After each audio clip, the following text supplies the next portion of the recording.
এই সূরার অনেক ফজিলত, ছোটবেলা থেকেই সূরা ইয়াসিনের অনেক ফজিলতের কথা আমরা শুনেছি না?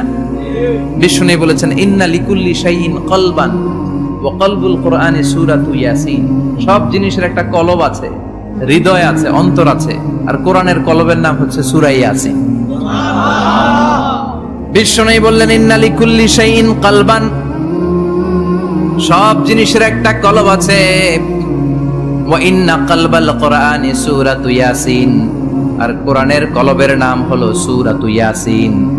বিশ্বনবী বলতেন ইন্না ফিল জাসাদি মুদগা, দেহে একটা গোশতের টুকরা আছে, ইদা সালুহাত সালুহাল জাসাদু কুল্লু, এই দেহের গোশতের টুকরা যদি ভালো হয়ে যায় পুরো দেহটারে ভালো করে দেয় কে?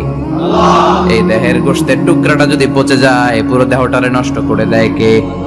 বিশ্বনবী বললেন আলা ওয়াহিয়াল কলব, ওই টুকরাটার নাম হলো কলব। টুকরাটার নাম কি? এজন্য কলবের মধ্যে আল্লাহর জিকির বসাইতে হবে। কি বসাবেন? নাকি আয়না বসাবেন? আয়না বসায় না? আয়না বসাইয়া দে মোর।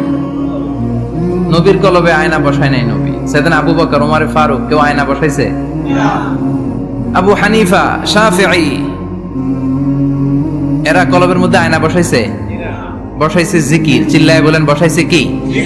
এজন্য আল্লাহ বললেন আলা বিযিক্রিল্লাহি তাতমাইন্নুল কুলুব। দুনিয়ার কোন জিনিস দিয়ে কলব ঠান্ডা হয় না, দুনিয়ার কোন জিনিস দিয়ে কলব পরিচ্ছন্ন হয় না। কলব শুধু পরিচ্ছন্ন হয় একটা জিনিস দিয়ে, লা ইলাহা ইল্লাল্লাহ, লা ইলাহা ইল্লাল্লাহু মুহাম্মাদুর রাসূলুল্লাহ সাল্লাল্লাহু আলাইহি ওয়াসাল্লাম। তাহলে কোরআনের একটা কলব আছে, আমাদের দেহে যেমনি কলব আছে, প্রতিটা প্রাণীর যেমনি কলব আছে, অন্তর আছে, কোরআনেরও কলব আছে না নাই? কোরআনের কলবের নাম? চিল্লায় বলেন কোরআনের কলবের নাম। আবার বিশ্বনবী বলতেন রাত্রিবেলা যে ব্যক্তি একবার সূরাতু ইয়াসিন তেলাওয়াত করে ঘুমাতে যায়, সকালবেলা নিষ্পাপ অবস্থায় তার ঘুম থেকে জাগাবে কে? আল্লাহ। তাহলে এই সূরার মর্যাদা কম কম না বেশি বেশি? বেশি বেশি তেলাওয়াত করতে রাজি আছেন? সকাল সন্ধ্যা তেলাওয়াত করবেন তো?